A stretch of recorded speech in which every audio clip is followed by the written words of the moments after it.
సాధారణంగా ఒక deputy CM స్థాయిలోనో, ఒక హోమ్ మినిస్టర్ స్థాయిలోనో ఉన్నటువంటి వ్యక్తిని, అంటే పార్టీలో సీఎం తర్వాతి స్థానంలో ఉన్నటువంటి వ్యక్తిని ఎవరైనా ఏం కోరుకుంటారు?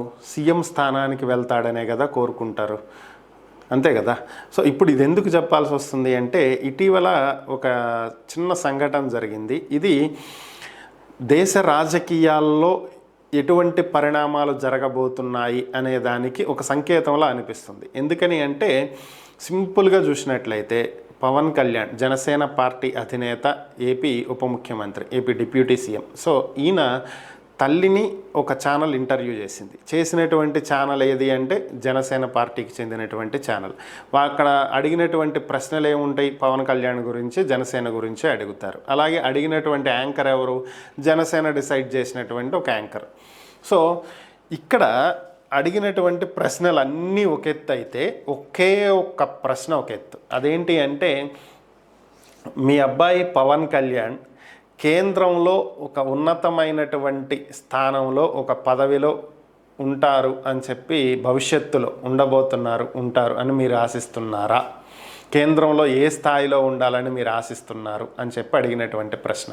అంటే కేంద్రంలో ఉంటారని అడగకూడదా అంటే, అడగకూడదని నేను అనట్లా.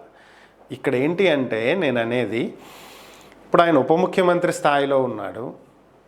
గతంలో 2019లో పోటీ చేసి ఓడిపోయి, 2024లో వరకు 5 ఏళ్ళు కష్టపడి 2024లో ఉప ముఖ్యమంత్రి స్థాయికి ఎదిగాడు. ఇక 2029కి వచ్చేటప్పటికి చంద్రబాబు స్థానంలో పవన్ కళ్యాణ్ ఉండాలి అని చెప్పి జనసేన నేతలంతా కోరుకుంటున్నటువంటి అంశం. సో అలాగే యాంకర్ కూడా దాదాపుగా అదే అడగాలి. 2029 ఎన్నికల్లోపు పవన్ కళ్యాణ్ సీఎంగా ఎదుగుతారా అని, వచ్చే ఎన్నికలకి పవన్ కళ్యాణ్ సీఎం అవుతారా అని అడగాలి. అంతేగాని కేంద్రంలో ఒక ముఖ్య స్థానంలో ఉంటారా అని అడిగితే దీన్ని ఏమనుకోవాలి? పవన్ కళ్యాణ్ ఇక రాష్ట్ర రాజకీయాల్లో ఉండట్లేదు అని అనుకోవాలా? సో ఇదే అనుమానాలు తలెత్తుతున్నాయి. దీనికి గల కారణాలు ఏంటి అంటే, సింపుల్గా గమనిస్తే 2029 ఎన్నికలకు చంద్రబాబు ముఖ్యమంత్రి అభ్యర్థిగా ఉంటాడు అని అయితే నేను అనుకోవట్లా. ఎలా అయినా సరే లోకేష్ని ప్రమోట్ చేయాలి అని చెప్పి చంద్రబాబు చాలా బలంగా కోరుకుంటున్నాడు. సో దానికి నిదర్శనమే ఇప్పుడు జరిగినటువంటి క్యాబినెట్ కూర్పులో సీనియర్లందరినీ పక్కన పెట్టి జూనియర్లకి ముఖ్యమైనటువంటి మంత్రి పదవులన్నీ కట్టబెట్టడం. సో ఇవన్నీ ఒక ఎత్తు అయితే, నామినేటెడ్ పోస్టులు పార్టీలో అంతా తానై నడిపిస్తుంది లోకేష్. దాదాపుగా చంద్రబాబు నిర్ణయాలు, అధికారులతో మీటింగ్లు, సమీక్షా సమావేశాలు, రివ్యూలే తప్ప పార్టీ మొత్తాన్ని కూడా లోకేషే నడుపుతున్నాడు అనేది సుస్పష్టంగా ఎవరికైనా అర్థమవుతున్నటువంటి అంశం. అంటే నెక్స్ట్ ఎన్నికల సమయానికి లోకేష్కి అడ్డు లేకుండా పార్టీలో అందరూ ఆయన చెప్పు చేతల్లోకి వచ్చే విధంగా చర్యలు అయితే కనిపిస్తున్నాయి, చాలా స్పష్టంగా కనిపిస్తున్నాయి.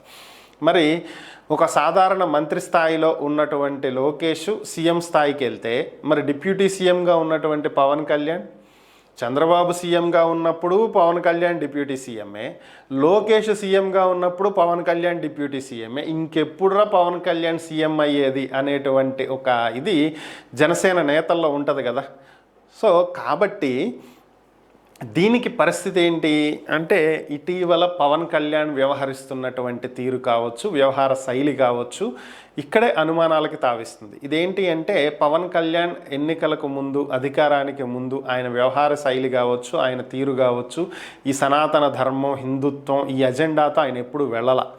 అన్ని కులాలు, అన్ని మతాలు నావే అనేటువంటి దిశలోనే ఆయన ఎప్పుడైనా వెళ్ళాడు. నేను ఒక రెల్లి కులస్తున్నా అంటాడు, నేను క్రిస్టియన్ అన్నాడు, నేను బాప్టిజం తీసుకుంటాను, ఇట్లా ఎన్నో రకాలు ఆయన మాట్లాడినటువంటి సందర్భాలు కనుక మనం గమనించినట్లయితే. కానీ ఇప్పుడు ఆయన వారాహి డిక్లరేషన్ సందర్భంగా చేసినటువంటి వ్యాఖ్యలు కావచ్చు, లడ్డు కల్తీ వ్యవహారంలో చేసినటువంటి వ్యాఖ్యలు కావచ్చు, ఇవన్నీ గమనిస్తే సనాతన ధర్మాన్ని నిలబెట్టడం కోసం తన ప్రాణాన్నైనా వదిలేస్తాను, పదవినైనా వదిలేస్తానని చెప్పి ఆయన ప్రకటించడం. అంతేకాకుండా సనాతన ధర్మ బోర్డు అనేది దేశవ్యాప్తంగా ఒకటి ఉండాలి అని చెప్పి ఆయన ప్రతిపాదించటం. ఇది భవిష్యత్తులో వచ్చే 4 సంవత్సరాల్లో ఇది ఒక కార్యరూపం దాల్చబోతుంది అనేది అర్థమవుతున్నటువంటి అంశం. ఎందుకంటే ఇప్పటికే ఉత్తరప్రదేశ్లో యోగి ఆదిత్యనాథ్ హిందుత్వ అజెండాతో పార్టీని నడిపిస్తున్నారు, ప్రభుత్వాన్ని నడిపిస్తున్నారు. ఇక మహారాష్ట్రలో శివసేన ఎలాగూ ఉంది. ఇప్పుడు దేశవ్యాప్తంగా ఒక బోర్డు ఏర్పాటు చేస్తే, ఆ బోర్డుకి ఒక ప్రత్యేకమైనటువంటి చైర్మన్ అధికారం ఎవరో ఒకళ్ళు ఉండాలి కదా కేంద్ర స్థాయిలో, జాతీయ బోర్డు కాబట్టి. ఇప్పుడు ఆ స్థానమే పవన్ కళ్యాణ్ వెళ్ళి కూర్చోబోతున్నారు. సో దేశవ్యాప్తంగా హిందుత్వ అజెండాతోటి ఒక సనాతన బోర్డుని ఏర్పాటు చేసి దానికి కేంద్ర స్థాయిలో ఒక ముఖ్యమైనటువంటి పదవిగా దాన్ని సెట్ చేసి ఆ స్థానంలో పవన్ కళ్యాణ్ కూర్చుంటే, అంటే కేంద్ర రాజకీయాల్లోకి పవన్ కళ్యాణ్ వెళ్ళిపోతే ఇక రాష్ట్ర రాజకీయాల్లో లోకేష్ కడ్డు ఉండదు.